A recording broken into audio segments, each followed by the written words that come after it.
Thanks for tuning in. Dan's got a new radio, and it looks stock, but it's playing from his phone?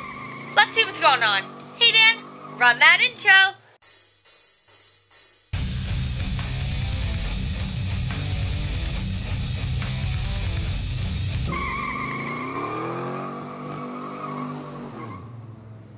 Hey Gearheads, thanks for tuning in to another fun-filled episode of Dan's Garage.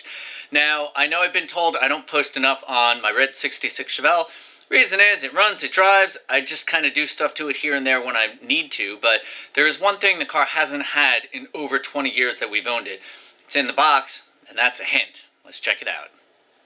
Now, since my dashboard is not cut up, I really didn't want to put a new radio in there and cut a big rectangle opening like some people do, or do like a double din where the TV screen comes out. I want it to kind of look stock. So Custom Autosound is really the first company I went to. They're the only ones making custom, original looking radios that have a ton of features. So you can go onto Custom Autosound's website. Although they don't sell directly to consumers, you can find a dealer up here and you can see all the different cars that they offer radios for. They also have universal radios, custom fit speakers, universal speakers, and accessories, so all this stuff.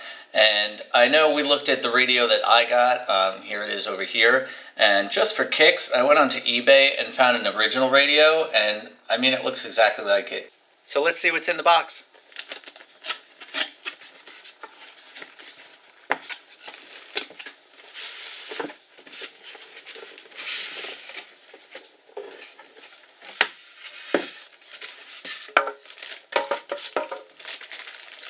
Immediately you can tell they put all the wiring in here that you need.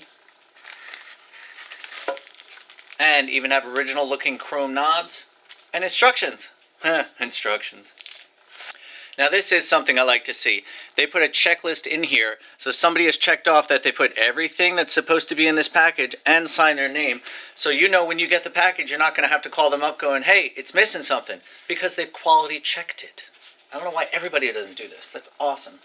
Alright, so let's check this radio out, because this is what we want to see.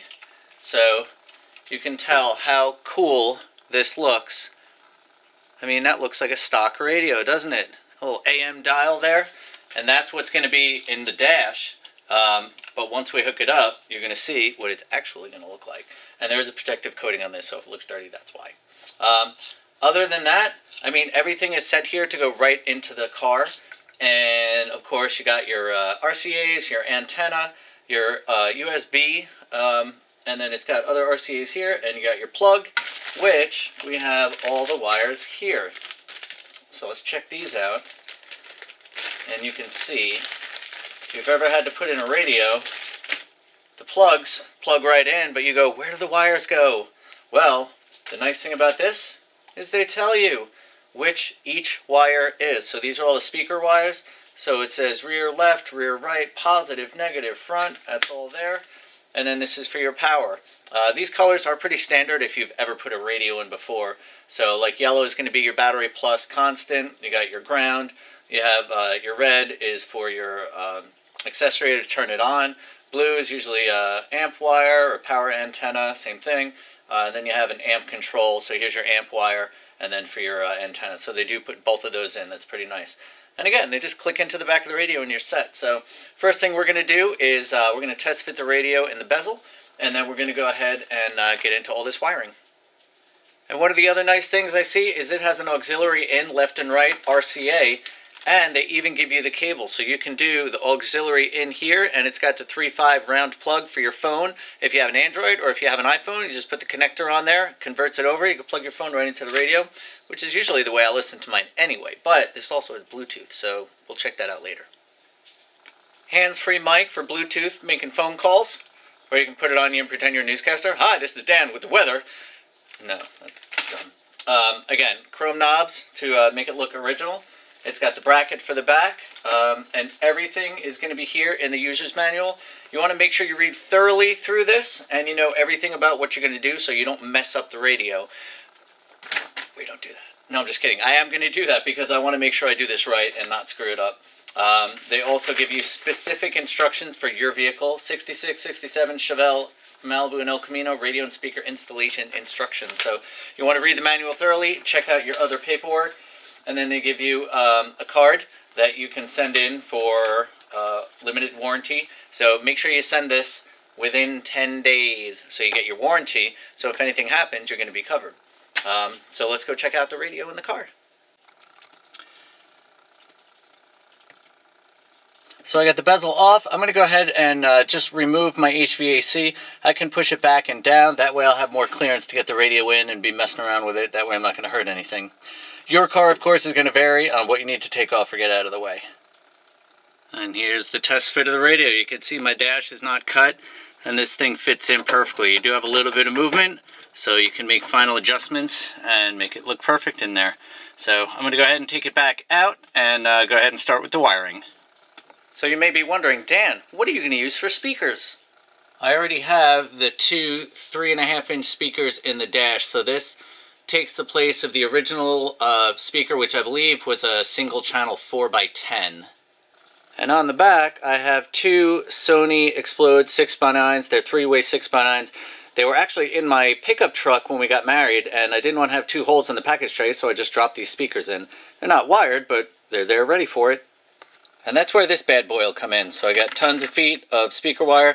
Make sure you got nice heavy-duty speaker wire. A lot of these cars have issues with electrical whirring and whizzing and noises and things, so make sure you get good insulated wire. Check out some of the features on this thing. It's high power. It's got 300 watts, AM, FM with 25 presets. It's better than the radio and the Camry. 7 LCD color choices selectable, Bluetooth, CD controller, auxiliary in 1 and 2 on front, subwoofer line out with a crossover, front and rear fader, left and right balance, bass, mid, treble control, display EQ, clock, USB jack charge for your phone, USB, blah blah blah, loudness, low, last volume memory, RCA pre-outs, 2 pair, and an auto antenna lead. Now don't get me wrong, I love listening to the big block roar in my hot rod, but this radio is really going to be handy if you're taking a trip or on that hot rod power tour. Now I'm going to go ahead and wire this up, which is not anything you want to watch, it's just putting wires together. But a couple of things on wiring.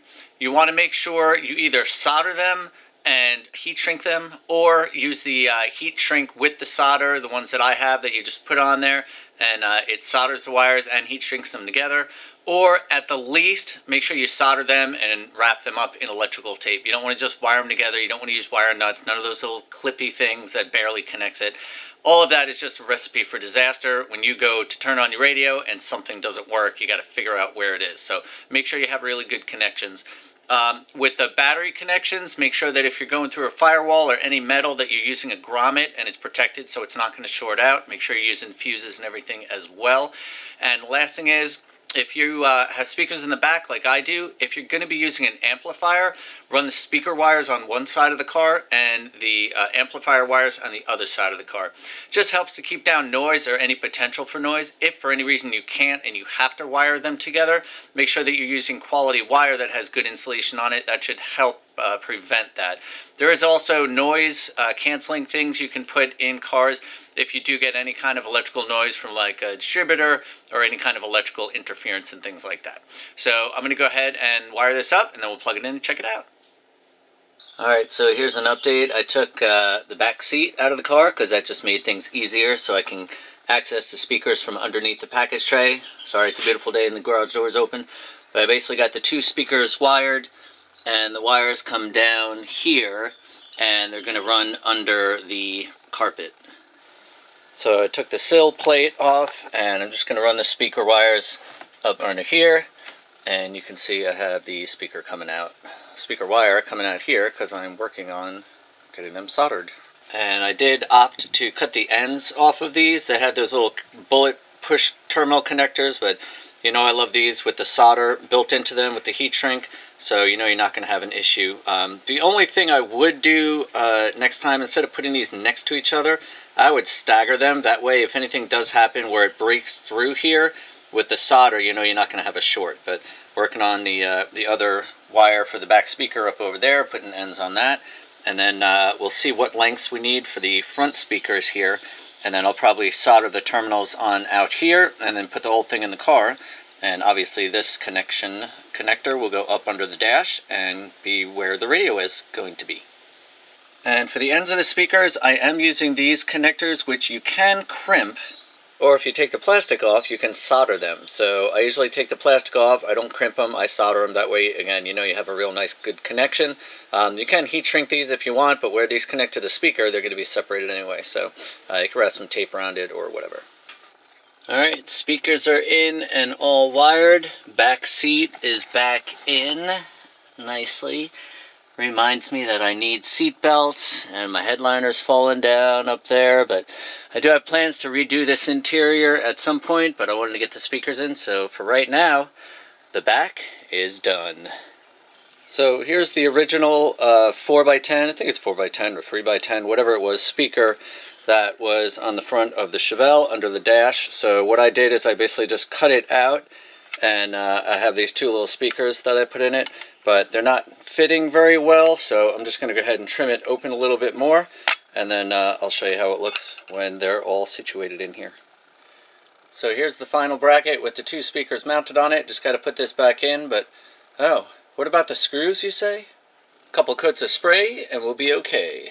This is just one, but since it's shiny and I didn't really prep it, it's not going to stick, so I'll do a couple coats, and then that should hide that well, and we'll be in good shape.